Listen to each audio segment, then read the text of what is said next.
All right, guys, what's going on? Welcome in. So in this one, I wanted to really highlight some of the positional battles that we're going to see take place at Jets training camp, right? I mean, we all know this, but the Jets have completely shifted gears into win now. We're thinking Super Bowl. We're not thinking, hey, can we get to 500? Can we just develop the younger players? And that's our goal for the season. Can we get a little bit better each and every week? No, it is in Salah's words here, it's all gas, no brake from the jump. We got the Bills, we have the Cowboys, we have the Chiefs. Early on, we got the Eagles. I mean, the Jets have their work cut out for them for sure, so we have to hit the ground running. I don't want to be entering the season with a million different question marks. So we're looking at positional battles here. I think one of the ones that is going to be extremely important, it's not being talked about enough outside of Jets fans, it's center. Who is going to be the starting center of this football team? It's a good problem to have, though, because it's not like the Jets are devoid of talent. It's not like we don't really have a viable option. And it's like, all right, we're just looking at a battle of unproven players. It's between veteran Connor McGovern, who was brought in on a cheap one-year contract worth less than $2 million.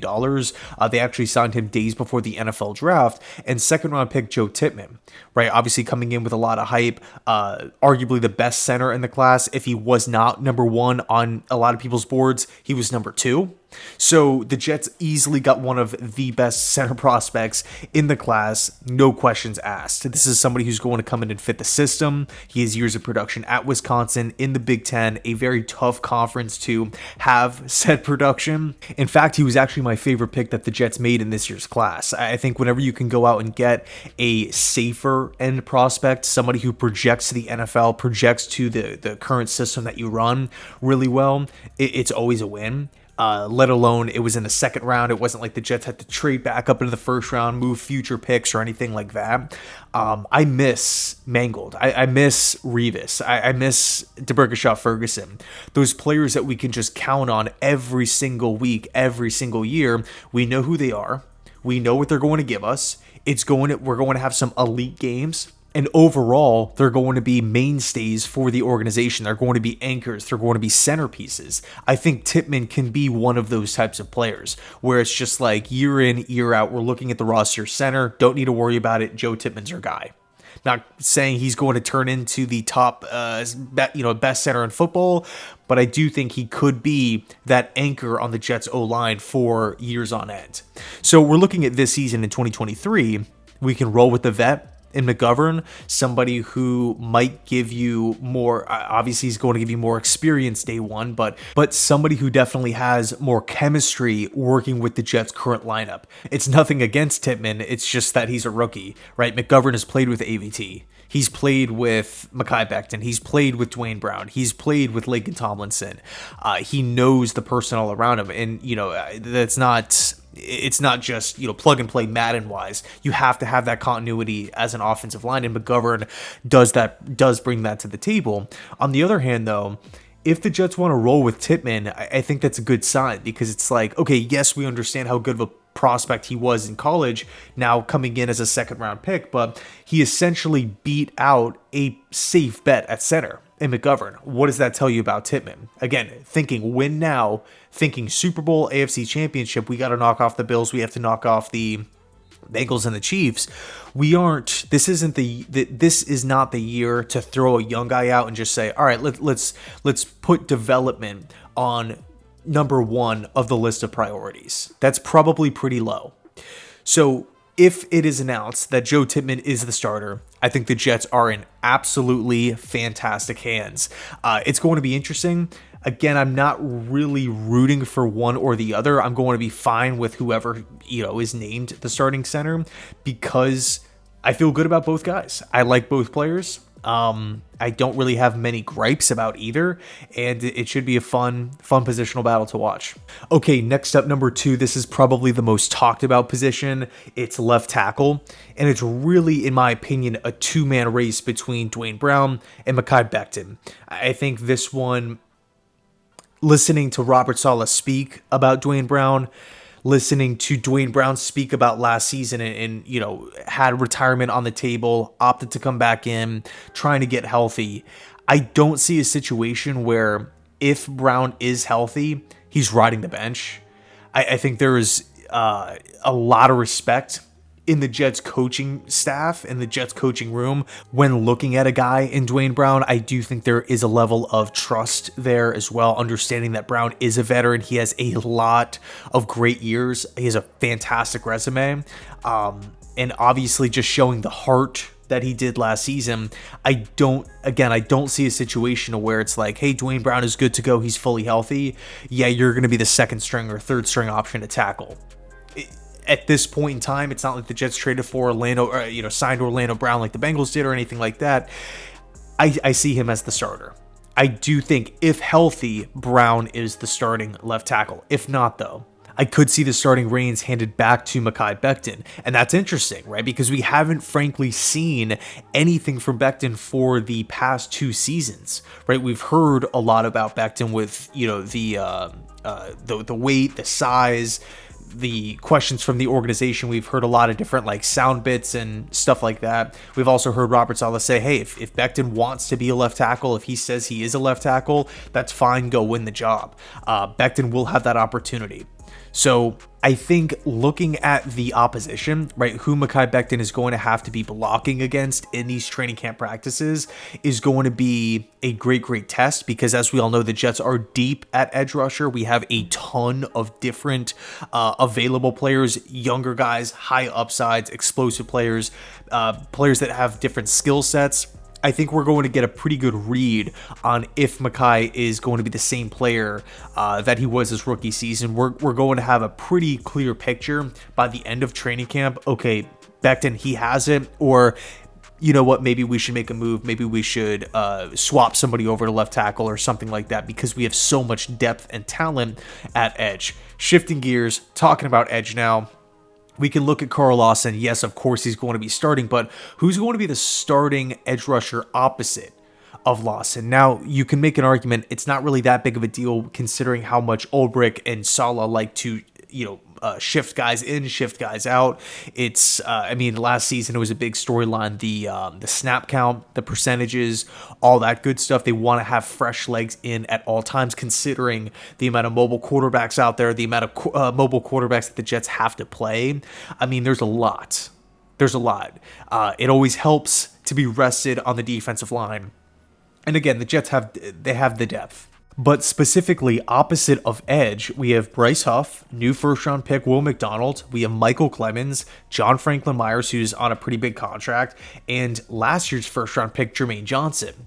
A pretty wide open door, if you ask me. I would not be surprised if any of those guys won the edge spot. The starting edge spot. Of course, we're going to see, I feel like, a pretty good mix of everybody. And John Franklin Myers obviously playing more so on the inside this season. I do think that will give more, opportunities to some of the younger players.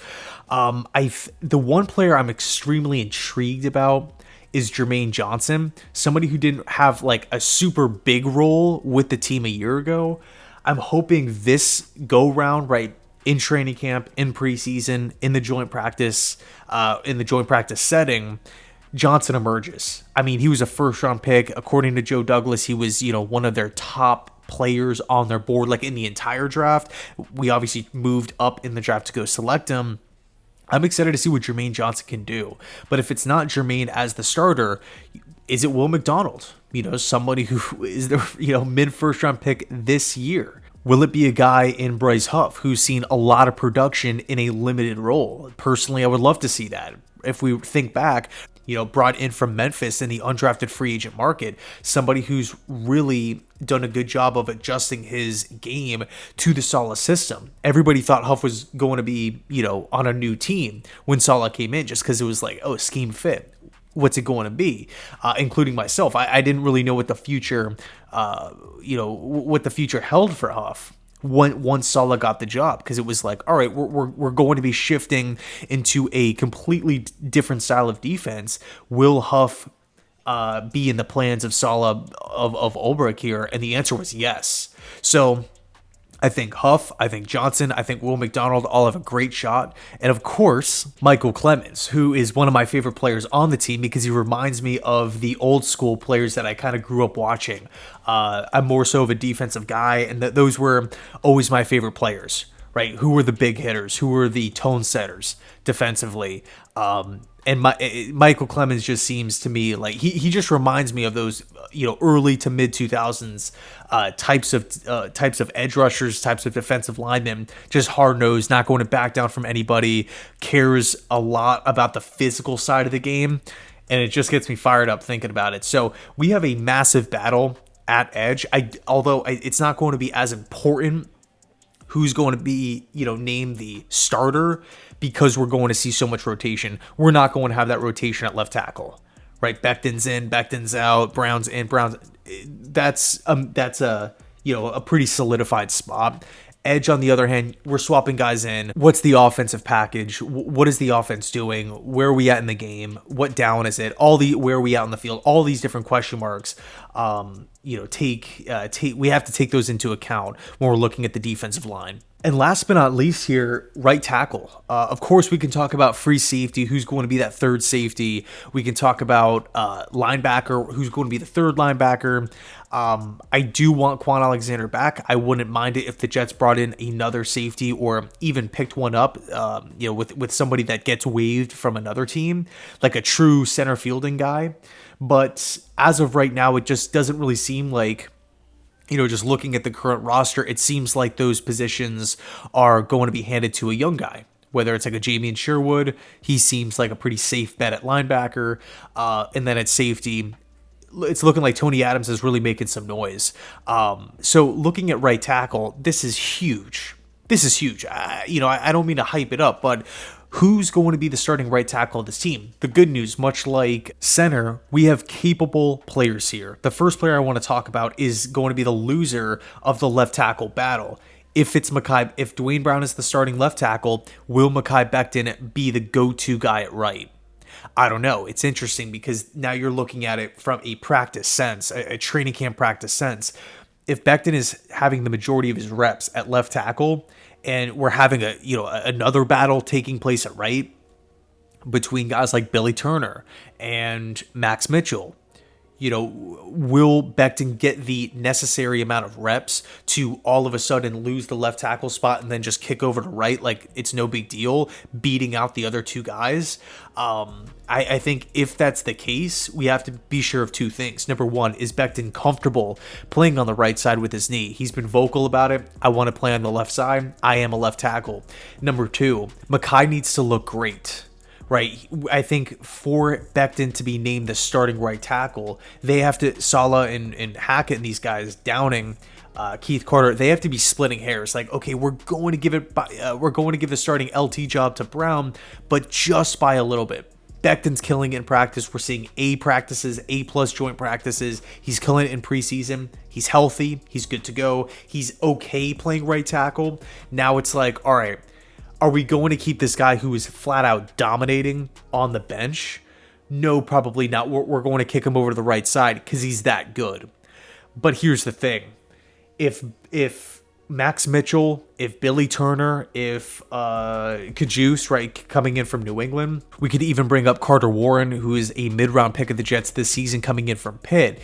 If these guys are all, head down working, competing every single day, and putting out a good competition, which I do have confidence in, I do find it very hard for a guy in Becton to, if he isn't dominant in practice, to, again, all of a sudden kick over to the right side and just immediately jump everybody else.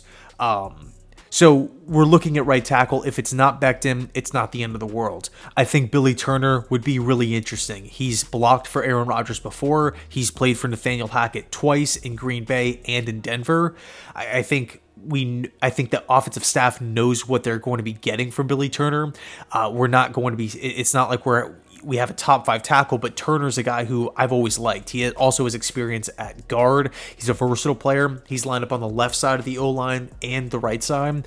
Turner, one of my favorite pickups of the offseason because he's a depth move, right? He could be the starter, but if he's not the starter, we're going to be getting a quality backup there in Turner for a cheap contract. If not Turner, we can look at Max Mitchell, mid-round pick from last year, somebody who surprised a ton of people out there. Not everybody, some of you guys called it, and it was flat out awesome. I mean, he was thrown into the starting role, not necessarily ready, but he looked good. He looked solid. And I mean, if you given the circumstances, Max Mitchell is in a great spot. Obviously, last season missed a ton of time due to blood clots, not necessarily like an injury.